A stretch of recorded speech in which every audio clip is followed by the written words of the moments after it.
to see the check left hook as he was coming in and caught him with the left hook, which he's been hitting with quite often tonight. That punch and the right-hand lead have been very consistent. You got a dead man in front of you, and you still do this. Just let that shit go. This fight is over with. You gonna fuck around and let him catch you with some shit, and you know why? This man is dead out there, but he wants to quit. You know this, the man has said that let this shit go. Right hand over top, right hand uppercut. Stay alert, man. Any longer this fight going, this man is dangerous. You better get him out of here. Goddamn right. Now, this is ridiculous. It was Emanuel Steward who I thought gave the best analysis on the strengths and weaknesses of Manny Pacquiao as Steward analyzed fights between Pacquiao and Juan Manuel Marquez. Simple, if you throw punches, you beat this man. You're not punching enough. And when you land a punch, you're going to take almost 20 seconds before you punch again. You got to step it up. Bang, get right back to him right away. This guy can't hurt you, he ain't even a puncher. And you going doing this up and down shit, you ain't got to be doing that. Just moving into him, cutting him off. But you got to throw some goddamn punches before you going up and down, up and down. You got 3 minutes, man. You got to fight. Yo, so Manny Steward allegedly has passed away. So what's your feelings on that? It's a shame, man. It's a shame. Hopefully, you know, if he has passed away, then we'll see him. Everyone's gonna see him out well. If it's not true, then that's a good thing. But everyone's just here, just reminiscing on Manny Steward's achievements. You know, his achievement is great. I mean, Lennox Lewis coined him a trainer of champions, and I'd have to concur with that. You know, he trained so many champions, and have you got a list of there? I think you got a list there of champions he done. Yep, we have Dennis Andrews, Wilfred Benitez, Julio Cesar Chavez, Kermit Citron, Miguel Cotto, Oscar De La Hoya, Dominique Dalton, Nassim Hamed, Thomas Hearns, Evander Holyfield, John David Jackson, Hill McKenty, Ole Clementson, Vladimir Klitschko, Lennox Lewis, Michael Mora, Oliver McCall, Mike McCallum, Milton McCrory, Steve McCrory, Gerald McClellan, Miguel Gonzalez, Jimmy Paul, Graziano Racciangiani, Jermaine Taylor, Dwayne Thomas, James Toney, Eucurus Gamboa, and let me just say from the off, he didn't train all these fighters from the jump, but a lot of them he did cultivate himself from just raw materials. But you see the lineup regardless is very impressive. You know what I mean? Very impressive coach. Definitely, man. What's your biggest memory of Manny that you can remember? My most impressive memories will not be a visual one. It will be reading about the early days of the Kronk Gym. Like, you know, there used to be stories that the sparring sessions were better than actual professional fights that were out there. And what they used to do, apparently, is turn the radiators on high. So it would be really hot in there. It'd be like a cauldron. And it was just like, they were just breeding killers and murderers, you know what I mean? In terms of fighters, you know what I mean? They were just, and that was the atmosphere. And the Kronk had a fearsome reputation, you know? Like when you saw a fighter coming out in them gold trunks, you know what I mean? You was like, yeah, Kronk Gym, you know what I'm saying? You know what I mean? Yeah, so man, they mean business, you know what I mean? That remains synonymous with boxing forever. Yeah, you know what I mean? Definitely. My memory of what I remember, my first fight I actually remember was when Thomas Hitman Hearns came in and he splattered Roberto Duran. You know, he knocked him down in the round. I think it was the second round, and then was the first round, and then the second round he just went in and splattered him. You see Roberto Duran's face splattered against the canvas, and you know I remember them coming in.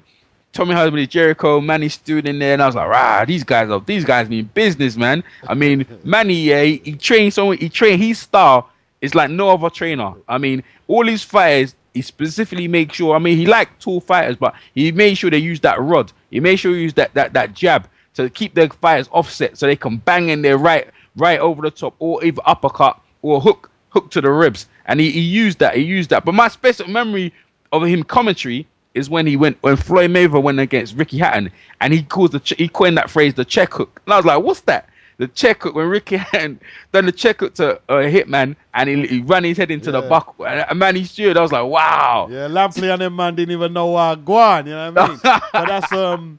But that's a Middle Western slang, you know what I'm saying? Yeah. Because Detroit is very near to where Floyd is, I assume, yeah? Yeah, Grand man. Rapids, All them yeah. mans, all them great trainers. There was Pops who used to train James Toney down there, and Is the that Mayweathers. Williams? They used to go down there. Mayweather Senior, he used to go there, and Roger. They train in the crop, but they wasn't based in the crop. But most of the good fighters from Detroit used to go down there. Yeah. No, I mean, this a conveyor belt of champions, or he touched champions.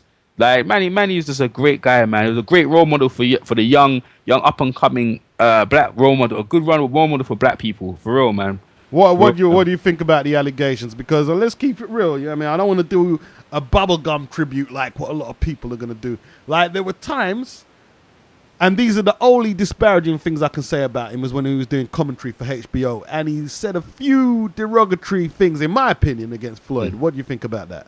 Well, boy, I just thought he just caught up in the politics. I mean, he's a grown man, yeah? That maybe he felt maybe he should say what he means and mean what he say, but, he's getting paid by these people. And Manny Steward, you got to understand, Manny Steward as a trainer. He's a manager, and at the end of the day, he don't want to rock the boat.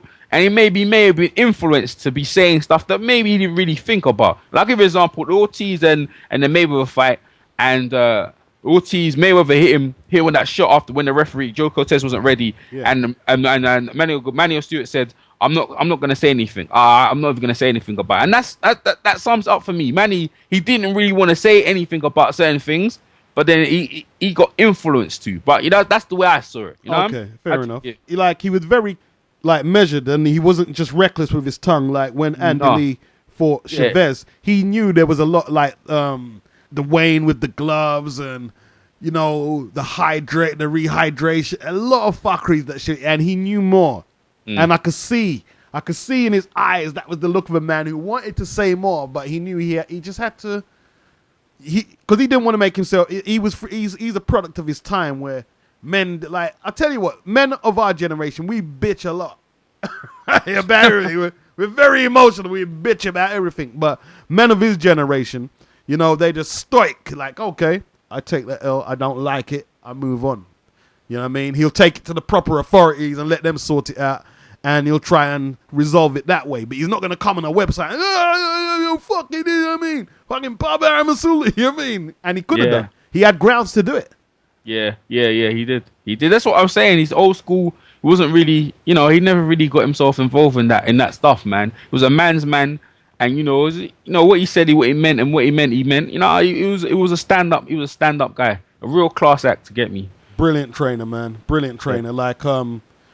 As Hatman TV pointed out, he actually engineered Lennox Lewis's first defeat against Oliver McCall when Oliver McCall knocked him out in 2 rounds. That's when Lennox had that cheerleader. Was it Pepe Correa? That's right. He's British and he's bad. And he told Lennox to go knock out. Go in there and just knock out the bum. And he got Lennox, you know what I mean? But he really improved Lennox a lot. What improvements did you see in Lennox when... when he was with Pepe, and you got to remember, Pepe had Sugar Ray Leonard, and the style he changed from Pepe is to make Lenny, instead of Lennox moving around, just to be stable, all right, and to dominate the middle of the ring and back the man up with the jab. Yeah. He never used to give ground. That's what he gave ground. He made Lewis use his jab as a stick rather than just pepping it there. He made sure when he stick the jab out, he kept it out so the fighter couldn't really see where the next punch was coming. I.e., what he did to Hassan Rahman.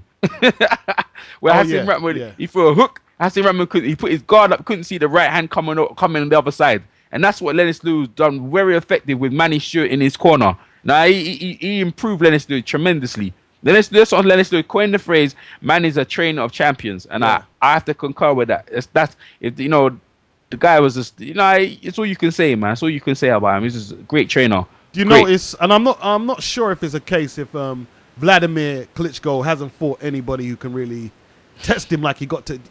But he looks stronger on his legs since Steward trained him, doesn't he? Yeah, he definitely. He dominated. When he went against David Hay and his recent opponent, he makes sure he gets the middle of the ring and he dominates you from the jab. If you can't, that's what most people feel when they go against the Klitschko, when they go against Vladimir, they can't get through the rod. And that's Manny Stewart there, making sure they can't get through that. Right. And if they get through it, they either clinches them or he throws a right hand over the thing where they can't see it. And that's why Klitschko, he ain't really fighting no one else, but he's doing the job, and he's doing it impressively as well. Yeah, because the thing with Klitschko, he listens to instructions very well. No doubt, man. No doubt. Just one of all-time greats, all time. And Manny Steward will live in the world. It's synonymous with boxing. When you mention boxing, you mentioned when you mention boxing, you mentioned Manny Steward and the Kronk Gym. Yeah, and synonymous. No them gold trunks. Them will be synonymous gold trunks, with man. boxing forever. You know what I mean? The Ever, Kronk man. Gym. That's it.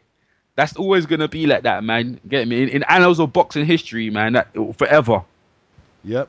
So once again, we apologize if he hasn't passed away, but the general consensus is from reputable websites is that he has passed away. So we're gonna leave this one there and say R.I.P.